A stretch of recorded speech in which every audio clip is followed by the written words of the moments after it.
종말이 왔다는 증거를 수많은 사람들이 세계의 선교가 완성되면 종말이 왔다고 이야기하죠. 그런데요, 세계의 선교를 완수하려면 어떻게 해야 되죠? 늦은 비 성령이 전 세계 교회 가운데 강탈을 해야 돼요. 이미 120년 전에 오순절 성령의 역사로 이게 시작이 됐어요. 그러니까 여러분, 종말의 징조는 가장 명확한 것이 늦은 비 성령이 전 세계 교회 가운데 부어지는 겁니다. 그런데 여러분 생각하기에 전 세계에 흩어져 있는 줄 잡아서 사람들이 한 25억 정도 예수를 믿는다 그러잖아요. 그 모든 교회 여러분 한꺼번에 일시에 부어지는 게 아니에요. 성경에 있는 말씀에 따라 종말의 징조는 늦은 비 성령이 오시는구나, 그거를 깨닫고 믿는 사람들부터, 그런 교회부터, 그런 교단부터 성령의 역사가 시작된 거예요. 실제로 120년 전에 오순절 운동을 시작됐을 때 그 성령을 구했던 사람들이 몇 가지, 한마디로 그들이 품었던 말씀들이 있어요. 그 중에 하나가 늦은 비 성령의 시대가 올 것이다. 그리고 또 하나는 뭐냐, 세계 선교를 완성해야 된다. 그 다음에 또 하나가 뭐냐, 거룩한 성도가 돼야 된다. 이제 성결이죠, 성화. 그런 가운데 그들이 간절히 기도했던 거예요. 그런 가운데 그들이 이제 성령 세례의 증거가 방언이다. 그래서 오순절 운동이 시작된 거예요. 그것이 말씀드린 것처럼 늘 1960년대 모든 교파로 이제 성령의 역사가 이제 전파되기 시작했고, 그러다가 이제 80년대에 들어가면서 이 성령의 운동 가운데서 성경의 말씀을 근거로 해서 에베소 4장이죠. 하나님이 교회 가운데 5가지 직분 세운 사람들이 있다. 사도, 예를 들면 선지자, 그 다음에 전도자, 교사, 목자, 오중직이라고 그래서 오중직이 있는 거다. 그래가지고 이제 그들 가운데서 이 시대에 신사도가 있고 신선지자가 있는 거죠. 말하자면 신전도자가 있고 신교사가 있고 신목자가 있다. 한마디로 오중직에 새로운 직분이 있다. 그래가지고 교단을 만든 사람들이 여러분 신사도 그룹이에요. 근데 나는 그 말에 대해 동의를 안 해요. 왜 그러냐면 우리는 사도 시대를 사는 게 아니에요. 우리는 구교 시대를 거쳐서 이제 종교 개혁을 하는 이 개신교 이후 시대거든요. 제가 이 개신교가 개혁돼야 된다고 생각을 주님을 또 받고 그 말씀을 따라 40년 동안 제2종교개혁의 신학을 준비를 해오지만 정 그 말을 쓰고 싶으면 후사도라 그래야 돼요. 후선지자라 그러고 후전도자라 그러고 후 예를 들면 교사나 후목자란 표현을 써야 돼요. 왜 그러냐면요, 신자고 후자는 하늘과 땅처럼 개념이 달라요. 신사도 그러면 여러분 어떨 때 신자 쓰나요? 핸드폰이 있을 때 옛날 핸드폰, 더 좋은 거를 신핸드폰, 새로운 핸드폰이라고 그러죠. 옛날 허름한 집을 옛집이라고 그러고 새로 이게 좋게 지었을 때 새집이라고 그러죠. 그러면 사도란 단어가 있는데 거기다 신사도다 그러면 뭐예요? 사도보다 더 뛰어난 신사도가 등장했다는 거잖아요. 그러면 성경 위에 서는 거예요. 종교 개혁자들이 왜 종교 개혁을 한 줄 아십니까? 교황이 성경 위에 있기 때문에 교황을 끄집어 내린 거예요. 그 위에다 성경을 얹은 거예요, 여러분. 그런데 다시금 이 성령 받았다는 사람들이 성경 위에 신사도를 얹어버린 거예요. 이유 불문하고 저는 동의 안 해요.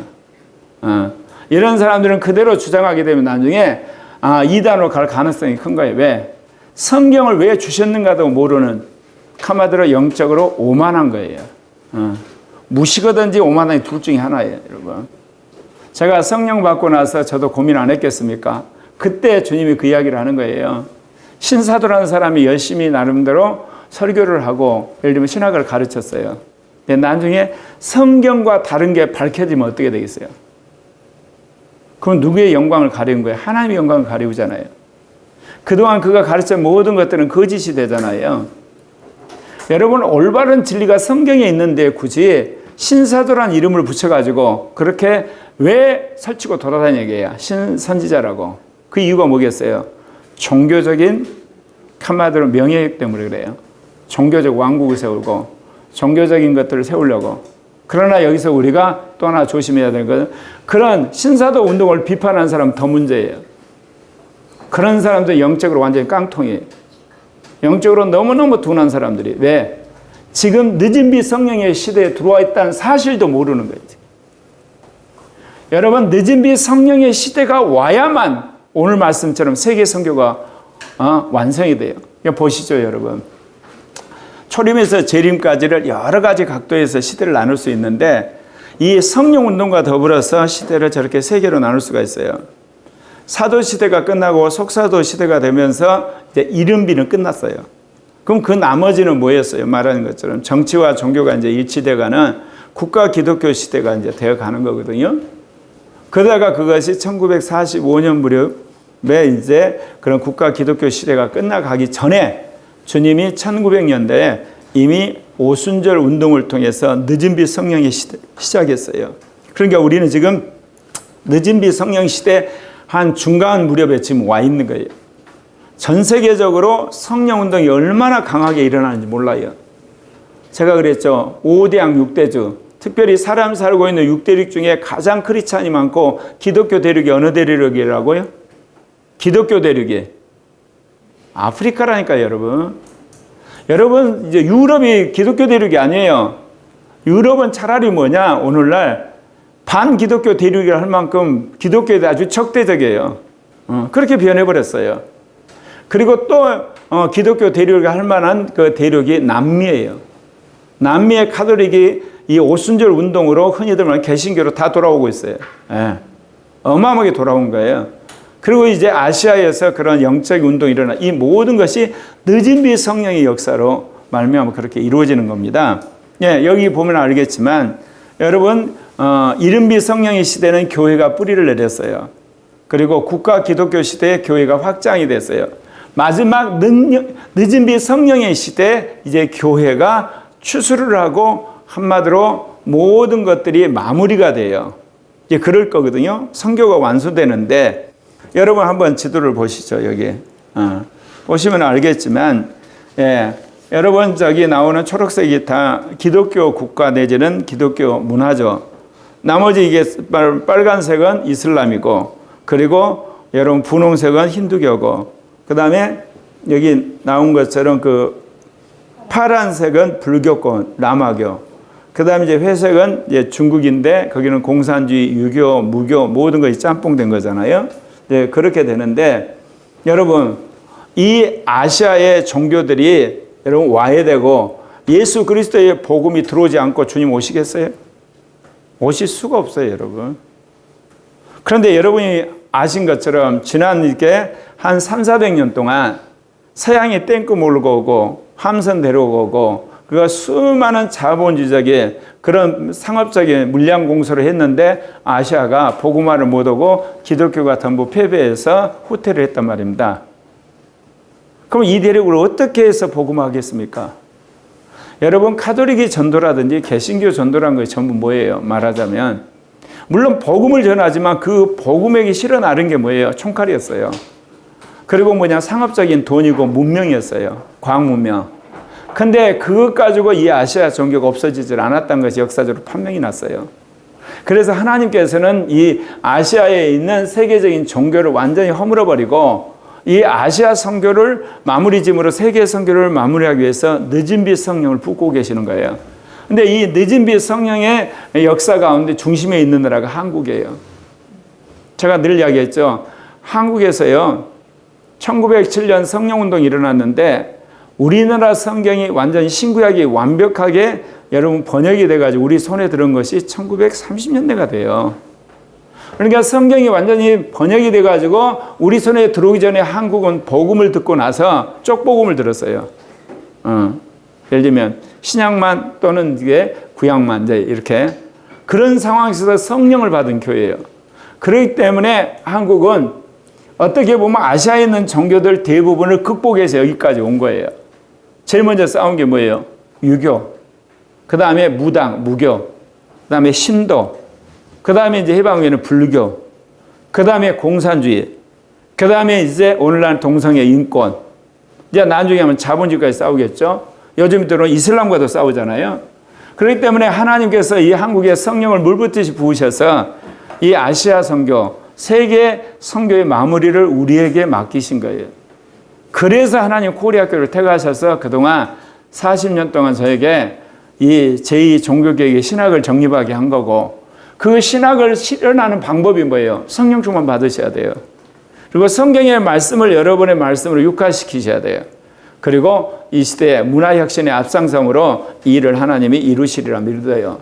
그러면 이런 종말에 대한 놀라운 비밀이 어디에 나와 있습니까? 그 비밀은 이제 요한계시록에 나와 있는데, 오늘 읽은 말씀 보면 내가 보매 보좌에 앉으신 이의 오른손에 두루마리가 있으니 안팎으로 섰고 7인으로 봉하였더라.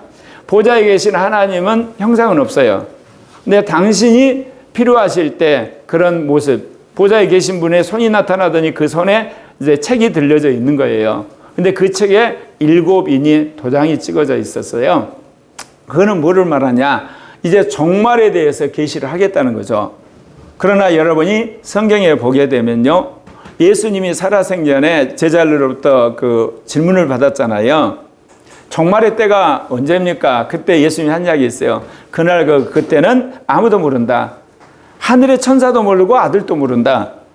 오직 아버지만 아신다 그랬어요. 하나님 아버지만 아셨던 그 종말의 때를 이제 교회에 계시하기 위해서 당신이 이제 책으로 쓰여진 내용을 지금 계시하려고 오른손에 들고 계셨다는 거죠. 예. 그런데 이제 계시록 5장 2절에 보면 어떤 힘 있는 천사가 큰 음성으로 외치기를 누가 이 두루마리를 떼며 그 인을 떼기 합당하냐. 이제 하나님께서 이 종말의 비밀이 섞여 있는 이 책, 7인으로 인봉된 이 책을 주려고 하니까 천사가 나서서 그런 게 도대체 누가 이 책을 떼기에 합당하냐.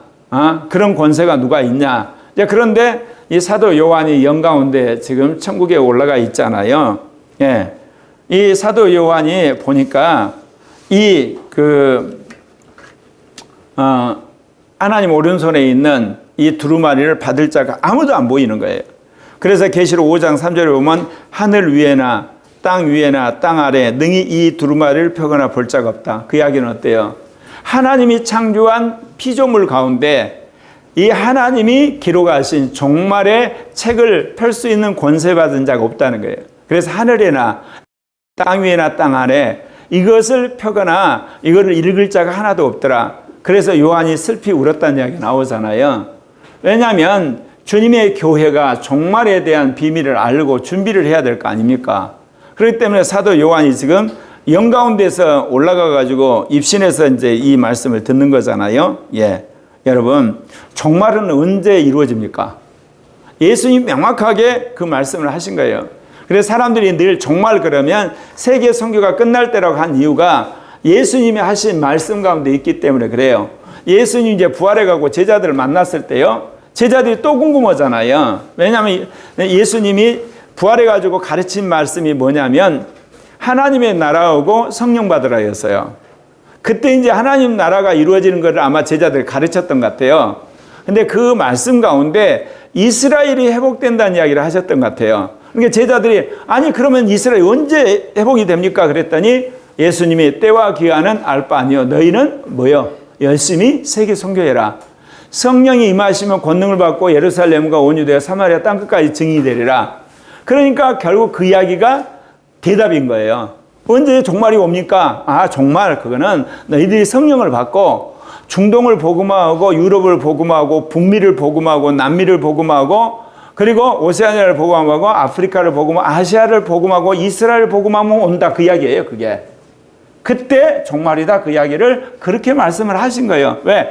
그때 그들이 가지고 있는 세계관은 그렇게밖에 표현을 못하는 거거든요. 그래서 예루살렘 온 유대 사마리아 땅끝까지 이런 내 증인이 되라 그렇게 말을 하셨던 거예요. 그러니까 말씀드린 것처럼 세계 모든 나라들이 예수 그리스도의 복음을 듣고 그리고 주님의 교회가 세워지게 되면 이제 주님 오시는 건 분명한데 어떻게 그게 가능하냐? 늦은 비 성령이 임해야 된다 그 이야기입니다. 예. 그래서 이제 여기 보게 되면 그 두루마리를 펴거나 또는 보거나 할 자가 없기 때문에 그가 크게 울었어요. 사도 요한이. 그때 이제 그 장로 중에 한 사람이 나와서 이제 사도 요한을 유로를 하죠. 그러니까 여러분이 계시록 4장을 보게 되면 보좌에 하나님이 앉아 계세요. 그 보좌에 경호실장 같은 그런 천사장급이 있는데 네 생물이요, 네 스랍들이 있고요. 네 스랍 주리에 24 원로들, 24 장로들, 24 장관급이 있어요. 이건 다 천사장들이거든요. 그거는 뭐냐면 이 우주와 인간 세계를 한마디로 행정하는, 통치하는 그런 천사장급의 천사들이 24 장로라고 여기 나오죠. 그거예요. 사람 아니에요. 그러니까 뭐라고 이야기를 하냐면요. 그 중에 한 장로가 그 이야기를 하는 거예요. 울지 마라. 유다 지파의 사자 곧 다윗의 뿌리가 이겼기 때문에 그가 이 인봉된 책을 이제 받아서 풀어줄 것이다. 그 이야기를 해요. 여러분, 계시록에서 가장 많이 나온 예수님의 칭호가 뭐죠? 어린 양이에요. 근데 오늘은 여기서 뭐라고 이야기합니까? 유다 지파의 사자. 사자가 메신저란 뜻 아니에요. 라이온을 말해요. 여러분, 어린 양과 이 라이온, 사자와 어린 양은 이미지가 완전히 대비돼요. 어린 양은 그야말로 목자가 끄는 대로 가는 거고, 특별히 어린 양이라고 했을 때 그 개념은 그를 잡아서 제물로 드린, 제물이 된 것이 어린 양이거든요. 근데 사자는 뭐냐? 이 땅에 있는 짐승 중에 가장 용맹스럽다는 거잖아. 싸워서 이기는 자.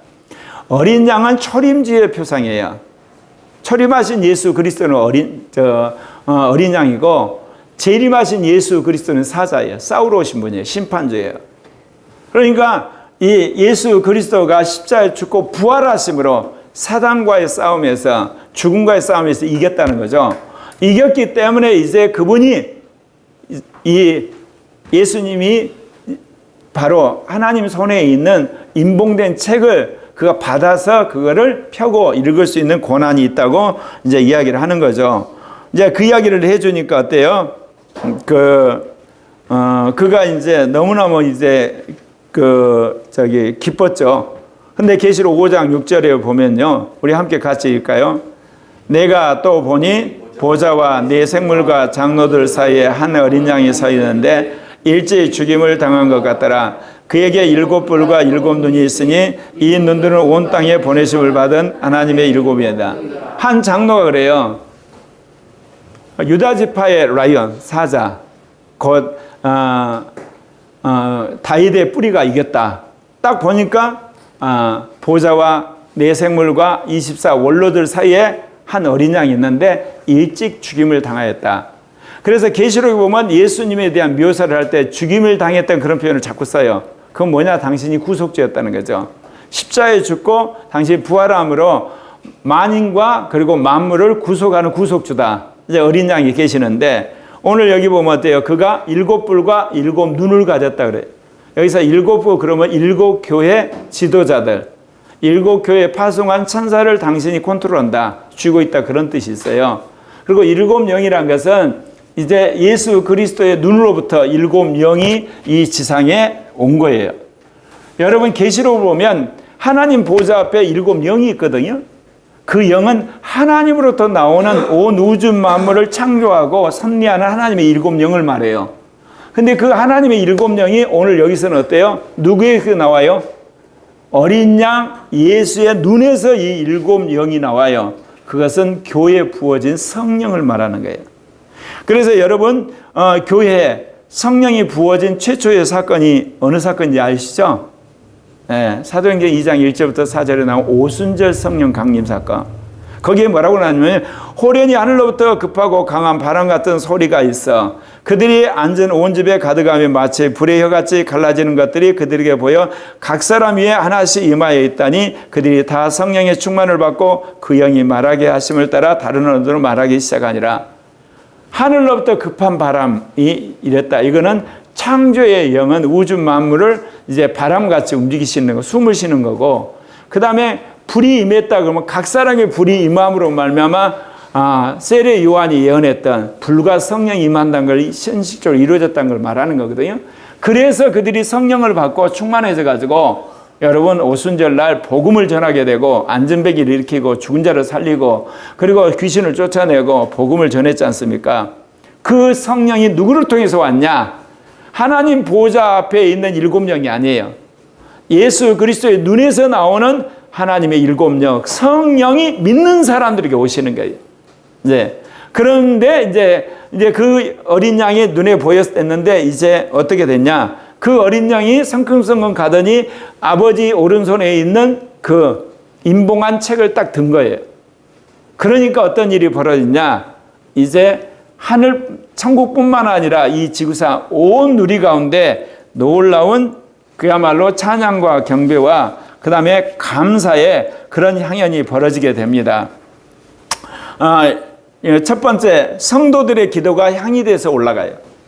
그러니까 어린 양이 그 임봉된 책을 딱 받는 순간 가장 먼저 영광을 돌린 게 성도들의 기도라고 나와요. 우리 이 성경 말씀 같이 읽을까요? 예, 계시록 5장 8절입니다. 그 두루마리를 취하심에 네 생물과 24 장로들이 그 어린 양 앞에 엎드려 검은고와 향이 가득한 금대접을 가졌으니 이 향은 성도의 기도리라. 신자의 기도가 아니에요. 성도의 기도예요. 우리가 하는 신자들의 기도는 하나님이 들으시고 필요에 따라서 우리를 응답하고 끝나요. 근데 성도들의 기도가 지금 누구한테 바쳐서 올라가죠? 네 생물과 장로들에 의해서, 24 장로들에 의해서 그것도 금대접에 담아서 아버지에 바쳐지죠. 이건 뭐를 이야기해요? 천사들이 봤을 때 거룩하고 진실된 기도라고 인정하는 기도들만 하나님 보좌 앞으로 올려가는 거예요. 우리의 하는 모든 기도는 하나님이 아셔서 당신이 이 땅에 섭리하심으로 응답이 되는 거예요. 그러면 성도들의 기도고 우리가 일반적으로 하는 기도에 뭔 차가 있냐? 여러분 인생 가운데 엄청난 예를 들면 기적이 일어나는 거 있죠. 그리고 이 나라에 어떤 기적이 일어난 사건들, 그거는 뭐겠어요? 이 땅에 거룩한 성도들이 기도하면 하나님이 그 기도를 받으신데 누구를 통해서 받아요? 네 생물과 24 장로들이 그 기도를 금대접에 담아서 아버지한테 드릴 때 아버지가 이 땅에 천사들을 통해 기적을 행하시는 거예요. 그러니까 여러분 인생 가운데 여러분이 기적을 행하시려면 하나님의 마음에 맞는 기도를 하셔야 돼요. 거룩한 기도를 하셔야 돼요. 그러지 여러분의 육신에 가득 찬, 그 다음에 욕망에 가득 찬 자기 중심적인 기도 갖고는 기적이 안 일어나요. 여러분 그거 하셔야 돼요. 예? 정말 하나님이 기뻐하는 기도, 그리고 시대적인 기도를 하게 되면 그거를 천사들이 아버지 앞에 올려요. 그럴 때 하나님께서 천사들을 보내가지고 기적을 행하는 거예요. 여러분 환상, 꿈, 기적, 이적 이런 것들은 다 그 행동하는 액션 배우가 누군지 아십니까? 천사들이에요. 여러분 천사들이 여러분 환상 가운데 그걸 보여주는 거예요. 꿈도 그렇고 기적도 그런 거예요. 천사들이 하나님이 섭리 가운데 하시는 건 하나님의 말씀으로 하시면 하나님이 영이 역사를 하시지만 특별히 이런 역사 속에 특별히 개입을 해야 될 거 아닙니까? 강권적으로 어떤 방향을 틀어버려야 될 거 아니에요. 그럼 그걸 누가 해야 돼요? 천사들이 하는 거예요. 반대로요. 역사가 갑자기 악화진다든지 나라가 정말 폭망상황에 들은 것도 뭐예요? 그건 악한 영들이 개입해서 그렇게 되는 거예요. 역사 속에. 그러니까 하나님이 이 나라를 망해야 되겠다 그러면 천사들을 철수시키면 뭐겠어요? 이제 사단이 악한 영들을 왕창 보내가지고 멸망의 길로 인도가는 겁니다. 예컨대 예를 들면 히틀러가 집권할 때라든지 예를 들면 그 레닌이 집권한다든지 김일성이 집권할 때 그럴 때 하나님이 그렇게 허락을 하세요. 그러면 나라 전체가 갑자기 악해지면서 폭망의 길로 가는 겁니다. 그러나 하나님께서 교회 성도들의 기도를 들으시고 그 나라나 그 교회를 살려야 되겠다. 그러면 천사들을 떼거지로 보내가지고 그런 이해할 수 없는 기적 같은 일이 벌어진 거예요. 이번 대선도 마찬가지예요. 하나님이 기적을 베푼 거예요. 천사들을 보내가지고 이 나라를 살려야 되니까. 이제 그렇게 하신 거거든요. 예. 그런데 여기 보게 되면 이제 이 천사들을 통해서 이제 성도들의 기도가 올라가는데요. 계시록을 보게 되면 여러분 또 성도들의 기도가 올라가는 때가 나와요. 요한계시록 8장에 보면요. 8장 3, 4절에 보게 되면 또 다른 천사가 와서 제단 곁에 서서 금향로를 가지고 많은 향을 받았으니 이는 모든 성도의 기도와 합하여 보좌와 금제단에 드리고자 함이라. 향연이 성도의 기도와 함께 천사의 손으로부터 하나님 앞으로 올라가다. 천사들의 손에 의해서 올라가는 기도는 성도들의 기도만 올라가요. 다른 기도는 올라가는 게 아니에요. 다른 기도는 하나님이 들으시고 말씀하시면 이 땅에서 그냥 이루어지는 거예요. 그런데 이게 8장에서 이 성도들의 기도가 올라가고 나서 무슨 일이 벌어진지 아십니까? 마지막 일곱째 나팔이 불게 돼요. 그래서 이제 마지막 재앙, 마지막 나팔이 이루어져 가는 거거든요. 이게 뭐를 이야기하느냐? 여러분, 구속사를 앞당기는 것은 누구의 기도가 있어야 된다? 성도의 기도가 있어야 돼요. 성경 말씀을 믿고 그 성경 말씀대로 사는 거룩한 자들이 하나님의 뜻을 알고 기도를 하게 되면 그를 천사들이 받아서 금양론을 받아서 하나님에게 올리는 거예요. 그러면 하나님이 그거를 들으시고 그거를 이행하도록 역사를 하실 때 이 땅에 엄청난 하나님의 개입과 역사가 일어나거든요. 그래서 이게 여러분 계시록 8장 5, 6절을 보면 천사가 향로를 가지고 제단에 불을 받아다 땅에 쏟음에 우레와 음성과 번개와 지진이 일어나더라. 그래서 하나님께서 이제 일곱 나팔을 가진 일곱 천사에게 나팔을 부르라 그렇게 이야기하죠. 예, 그런 역사가 일어나는 거예요. 그러니까 이제 마지막 일곱째인 그래서 일곱 나팔 이제 그런 부는 역사가 일어나거든요. 오늘날 이 세계 가운데 일어나는 엄청난 정치적, 경제적, 사회적, 의학적 변동이 뭘까요? 성도들의 기도의 응답이에요, 여러분. 우리는 그래서 재앙으로 생각하죠. 하나님이 심판할 자는 심판하고 세울 자는 세우는 거고 하나님이 선진국으로 가게 하려는 가게 하고 후진국으로 추락하려는 추락하게 해서 하나님이 어떻게 하시느냐? 하나님이 놀랍게 심판을 하시는 겁니다. 그래서 한편에서는 하나님이 세우시고 하나님이 심판을 하시는 거예요. 예. 그런데 여러분 이제 이렇듯 성도들의 기도가 올라갔잖아요. 첫 번째. 이제 두 번째 이제 무슨 일이 벌어졌냐? 여러분 계시록 5장 보면 네 생물과 24 장로들이 이제 하나님을 향해 찬양하고 경배하고 칭송하는 장면이 나와요. 아까는요. 성도들의 기도가 올라오니까 네 생물과 24 장로들이 그 기도를 금대접에 담아서 하나님께 올렸던 일을 하지 직접 한 거 아니에요. 두 번째는 이제 이러한 네 생물과 24 장로들이 이제 새 노래를 부르면서 하나님께 영광을 돌리는데 두루마리를 가지시고 그 인봉을 떼기 합당하시다. 일찍이 죽임을 당하사 각 족속과 방언과 백성과 나라 가운데 사람들을 피로 사서 하나님께 드리시고. 여러분, 성경에서 예수의 피를 믿는 것과 하나님의 피로 그 사람을 살다고는 완전히 달라요. 같은 것 같죠? 주님이 우리를 피로 샀잖아요. 근데 피로 샀다는 이야기는 샀다는 개념을 썼을 때는 내가 누구 거예요? 하나님 거죠. 그러면 나는 누구를 따라 살아가요? 하나님 뜻대로 사는 거예요. 주님이 니는 내 거라 그래요. 그 사람은 주님이 가시는 대로 따라가는 거예요. 근데 우리는 피로 샀다고 생각 않고 뭐죠? 우리는 예수님의 피만 믿는 거예요. 그래서 죄사함 받고 의롭다함을 거룩함을 받았지만 결정적 순간 내 마음대로 해버려요. 예. 그러니까 피로 우리를 죄를 사해줬다. 그 구절이 어디 나오냐면 여러분 계시록에 보면 나와요. 계시록 앞장에 보게 되면 어떤 말씀이 나오냐면요. 주님께서 우리를 당신의 피로 우리를 죄를 사하고 나라와 제사장을 삼으셨단 말이 나와요. 예수의 피로 우리를 죄를 사해줘요. 그래서 여러분들은 예수의 피로 죄가 사함받은 사람들이에요. 그래서 나라와 제사장이 됐지만 이제 말세에 성도들은 뭐한 사람이라는 거예요? 성도들. 예수의 피로 산 사람들이에요. 그 산 사람들을 하나님 앞에 드리게 돼요. 그러면 그의 삶은 하나님 때 완전히 드려진 산제물이 되는 거예요. 그들의 기도를 하나님 들으시고 종말을 앞당기는 거예요, 여러분. 근데 여기서 보게 되면 어때요? 그 성도들이 어디서 나오죠? 족속, 그 다음에 방언, 백성, 나라에서 나와요. 전 지구상에 17,000개 종족이 있답니다. 그런데 그 중에 이제 미전도 종족이 한 7,000개 된대요. 근데 이 숫자가 많지만 그 인원수는 사실 적어요, 그 종족마다. 그리고 여러분 방언은 한 7,117개가 방언, 언어가 있는데 90%가 10만 명 미만이랍니다. 그러니까 영어라든지 중국어라든지 일본어라든지 예를 들면 불어라든지 러시아 같이 한 언어를 쓰는 그 대국들이 많다는 거죠. 그리고 여러분 나라가 오늘날 몇 개인지 아세요? 유엔은 193개라 그러고 국제법이 적용된다는 242개, 한 200개 되는 나라가 있어요. 그리고 백성, 그런데 백성은 2020년 그 6월 달에 지금 한 79억 4천만. 그래서 이런 사람들에게 이제 복음이 다 전파되어야만 주님이 재림하시는데, 그 나라 가운데서 어쩐다고요?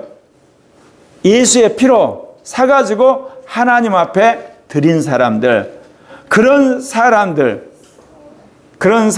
통해서 이제 하나님이 뭐라고 그러냐? 우리 하나님 앞에 나라와 제사장들 삼으셨으니 그들이 땅에서 왕노릇하라. 이게 중요해요. 계시록 5장 10절. 예. 좀 길지만 이거 우리 자세히 한번 읽어볼까요? 같이 시작. 그들이 새 노를 불러 이르되 두루마리를 가지고 그 인봉을 떼기에 합당하시도다. 일찍이 죽임을 당하사 각 족속과 백성, 방언과 백석과 나라 가운데서 사람들을 피로 사서 하나님께 드리시고 그들로 우리 하나님 앞에서 나라와 제사장을 삼으셨으니 그들이 땅에서 왕노라. 이거 미래시대예요. 미래시대. 이게 예수를 믿고 한마디로 제사받은 사람들이 다 왕노되는 게 아니에요. 피로 사갖고 하나님께 완전히 드려버린 사람. 그래서 하나님이 너는 내 거야 한 사람. 그런 사람이 훗날 땅에서 왕노릇하죠. 언제 왕노릇할까요? 계시록 20장 여러분 그 5절부터 10절에 나오는 하나님과 그리스도의 제사장이 돼서 땅에서 천년 동안 왕노릇한 그 사람들을 말하는 거예요. 여러분 첫째 부활할 사람들. 네. 그러니까 여러분은 예수 그리스도의 피로 제사함 받고 하나님의 백성이 될 것인가? 정말 나는 예수의 피로 산자가 되어서 하나님의 소유물이 돼가지고 하나님께 드려진 바 되어서 주님 오실 때 땅에서 왕노를 할 건가? 여러분 믿음의 결단에 따라서 주님께서 그거를 인치시게 되는 겁니다. 예. 그래서 이제 그런 하나님의 놀라운 역사가 일어났거든요. 그래서 여기서 이제 우리가 이제 알 수 있는 것은 뭐예요?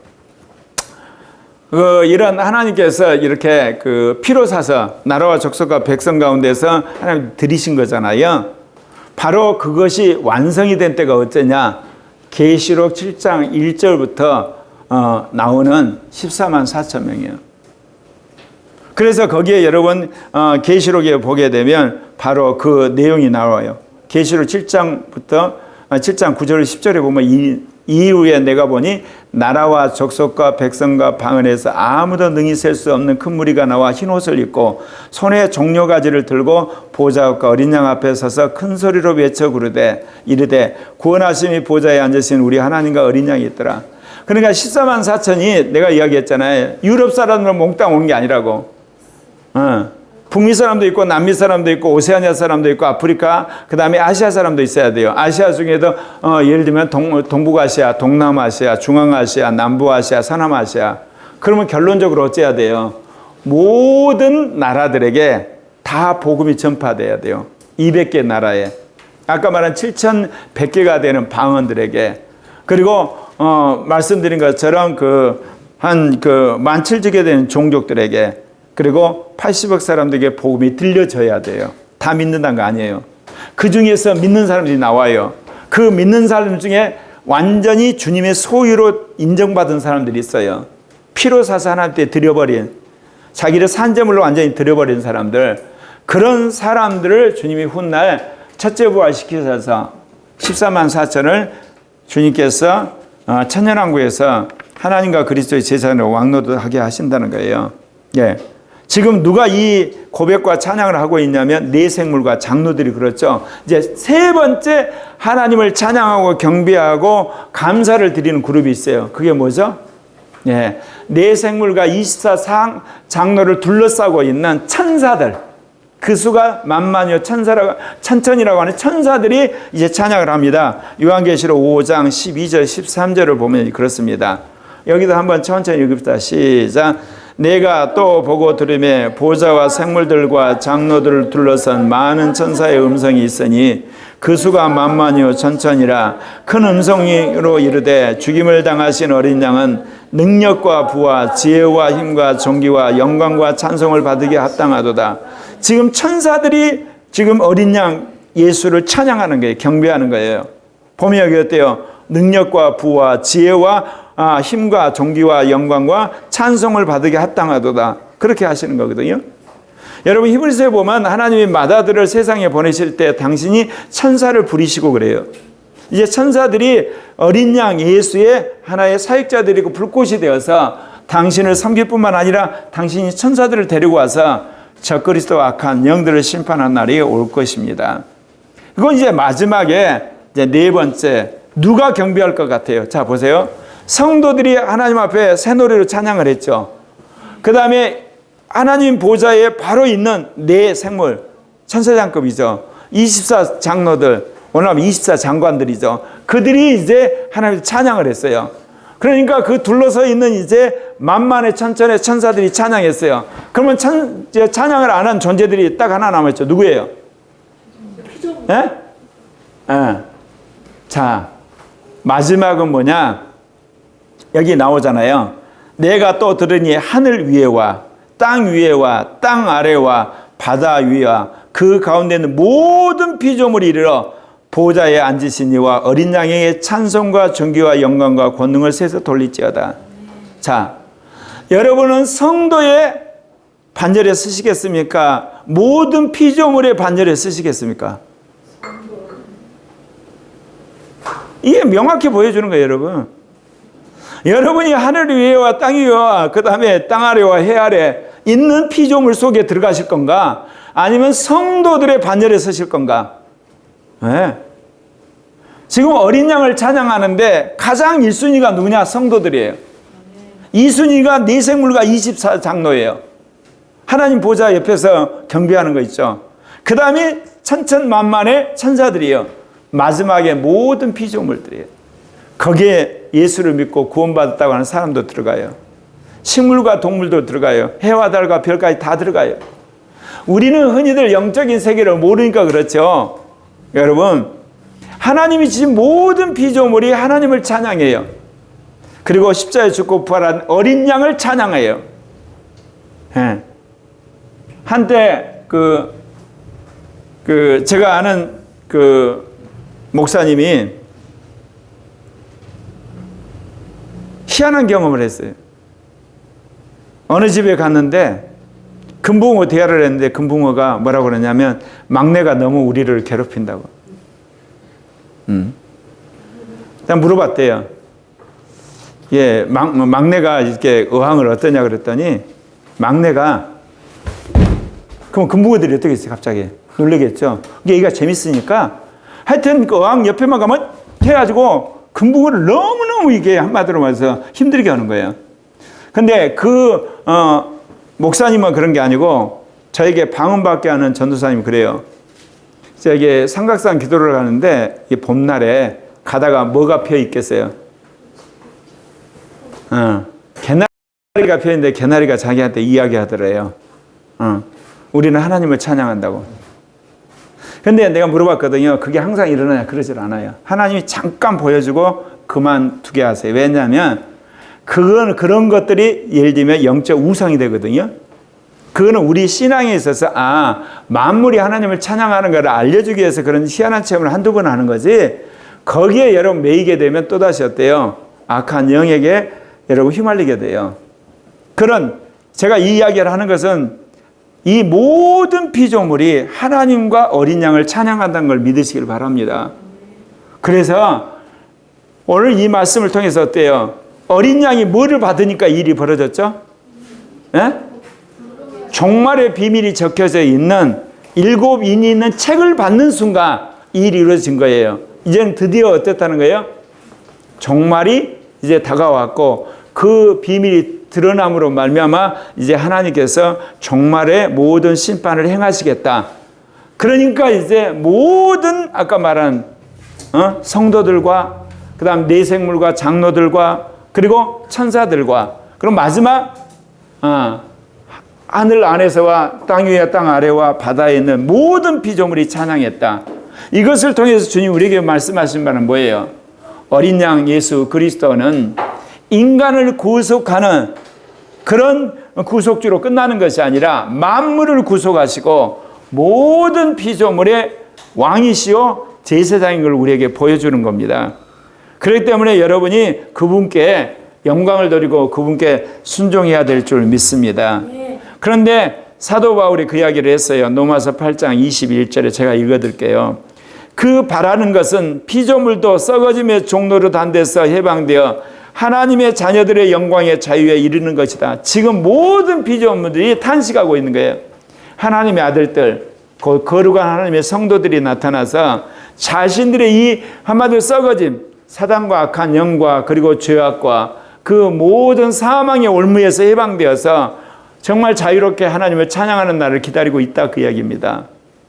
이거 정말 신비로운 거예요. 그래서 여러분, 어찌하든지 우리가 하나님이 기뻐하는 만물 가운데 있는 존재가 아니라 천사보다, 그리고 내생물과 24장로보다 더 위에 있는, 그래서 하나님의 보좌에서 여러분 하나님을 섬기는 왕노를 할 자가 되는 여러분 되시길 바랍니다. 그들이 성도들입니다. 그들의 기도와 그들의 헌신과 그들의 하나님 앞에 드려진 바로 역사가 이끌어져 가는 거예요. 그걸 여러분 아셔야 돼요. 예수를 믿고 구원받은 사람은요, 그냥 하나님을 사랑하셔서 그 사람을 천국에 그냥 들여보내는 것이지 그들 때문에 역사가 진전되지 않아요. 거룩하게 산 성도들, 14만 4천의 하나님의 입맞은 자들, 그야말로 자기를 나는 죽고 주님이 사는 사람들, 그 사람을 통해서 주님의 구속사가 전진이 되고 변화되는 거예요. 하나님이 고려학교를 세우셔서 지금까지 우리를 훈련시킨 이유가 뭐겠어요? 아까 말한 것처럼 늦은비 성령의 시대, 이 아시아 선교를 완성하기 위해서는 성령 충만한 성도들이 출현해야 돼요. 그래서 여러분 지난 주간에 여러분 마이클 조 선교사님 유튜브 보고, 여러분 박혁전사 이렇게 유튜브 보고, 저번에 제가 보여드렸죠. 하영농 그 목사님, 그 건축회사 회장, 그분도 여러분 보라고 유튜브 보였는데, 지금 그 일이요, 제가 성령 받아서 40년 전에는 거의 없었어요. 그만큼 지금 하나님이 늦은 비를 모든 교단에, 그리고 모든 교회, 모든 성도에 원하면 부어버리시는 거예요. 정말입니다. 그러니까 옛날과 달라요. 옛날에는 그렇게 방언받기도, 그 다음에 성령 충만 받기도, 그런 놀라운 하나님의 기름 부음 받기가 너무너무 힘들었는데, 앞으로 옛날에 비해서 너무너무 쉽고 비일비재한 일들이 벌어지는 겁니다. 그래서 제가 그런 이야기 했죠. 고려학교의 사명이 뭐라고요? 네. 온유와 은혜가 초등학교 들어가가지고 유튜브 놓고 하나님 음성 듣고 사역하는 날이 오는 거예요. 네. 청소년들이 예를 들면 하나님 말씀 듣고 하나님 사역하는 거, 청년들이 그 사역하는 거, 여러분 보셨죠? 박혁전도사 몇 살이에요? 20대예요. 근데 전 세계를 다니며 사역하죠. 옛날에 생각할 수 없는 일이 벌어진 거예요. 그게 사도행전 2장 17절 18절의 말은 말세에 내 영을 모든 만민에게 보여준다. 모든 육체에게. 그래서 자녀들은 예언할 것이요, 여러분 젊은이는 환상을 보고, 늙은이는 꿈을 꾸고, 남녀 중에 예언다는 말씀이 지금 이루어지고 있다니까요. 여러분, 내가 이 이야기를 26년 전부터 이야기했어. 개인적으로 40년 전부터. 이제 여러분 눈에 보이시죠? 하나님 그 일을 위해서 고려학교를 부르셨어. 집단적으로 그런 사람들이 되고 그런 교회를 세우라고. 그래서 먼저 그런 모델 되는 사람들을 우리가 듣고 보게 하신 거예요. 믿으시길 바랍니다. 그래서 고려학교에 있는 사람들은 모두가 이제 은사자가 되어서 대한민국 전역뿐만 아니라 이제 영원 사람은 아시아 세계를 돌아다니면서 이 일을 하실 거예요. 뿐만 아니라 유튜브를 통해서, 인터넷 통해서 여러분 하나님의 사역하시도록 하세요. 믿으시길 바랍니다. 안 믿으면 자기만 늦은 비가 임하지 않는 거죠. 그래서 오늘 이 말씀을 여러분 새기면서 늦은 비 성령이 계속 부어짐으로 아시아의 모든 종교들이 와해되고, 그리고 거기에 복음이 전파된다는 거. 여러분, 하나님께서 러시아 우크라이나 사건, 여러분 보기에 러시아가 이긴 같죠? 천만의 말씀이요. 저렇게 해서 러시아의 모든 국력이 서진해서 러시아가 붕괴되면 그 다음 누가 붕괴되겠어요? 중국이 붕괴되죠. 그 다음에 북한이 붕괴되고 베네수엘라, 이런 나라들이 붕괴돼요. 그 다음에 또 누가 붕괴돼요? 미국도 붕괴돼요. 왜냐? 거기에 엄청난 돈을 쓰고 한마디로 국력에 소모가 있기 때문에 그게 언제 이루어질지는 모르지만, 그리고 빚이 많아지면서, 그래서 달러가 이제는 사라지게 되는, 그래서 세계가 단일화폐가 되는 날이 와요. 예. 그게 언제 될지는 모르지만 반드시 그렇게 돼 있습니다. 그래서 모든 나라가 자본주의가 되고 민주화되고 과학화가 되고 디지털 문명이 들어가게 되고 나름대로 복지를 이야기하게 되고 그래서 복음을 얼마든지 전할 수 있는 기회가 와요. 아시아 땅에도. 그래서 하나님 우리를 먼저 부르신 겁니다. 그러면 이 시대에 선교를 하시려면 뭐예요? 돈으로 하는 거 아니에요, 이제는. 여러분 아시겠죠? 총칼 갖고 하는 시대 끝났다니까요. 이제는 성령으로 하셔야 돼요. 말씀으로 하셔야 돼요. 그게 하나님께서 이제 국가적 힘도 주실 때고 돈도 주시고 지식도 주겠지만 선교의 본류가 뭐냐? 성령 충만이에요. 아멘? 중심이 바뀌는 거예요. 그래서 하나님께서 이 늦은 빛 성령의 시대에 세계의 선교를 완수하도록 코리아 학교를 부르셨어요. 그리고 코리아의 교회들을 부르신 거고 코리아에 수많은 흩어져 있는 디아스포라를 부르셔가지고 아시아 교회를 뒤흔들고 세계 교회를 뒤흔들어 주님이 그렇게 부르시고 계시는 겁니다. 여러분 모두가 늦은 빛 성령을 환영하고 그리고 여러분 그분과 더불어 살아가고 그분의 충만을 받아서 모두가 예수 그리스도의 증인이 되고 아시아를 선교하는 그런 선교사들이 되시기를 바랍니다. 자, 이 시간 우리 같이 기도 제목 읽겠습니다. 1. 전도 종족인 코리아의 다음 세대를 향한 전도의 불이 일어나게 하소서. 2. 코리아 교회들에게 성령의 불이 일어나 민족 복음화 이루어지게 하소서. 3. 남북의 자유민주 통일이 되어 아시아 선교 기지가 되게 하소서. 기도하겠습니다.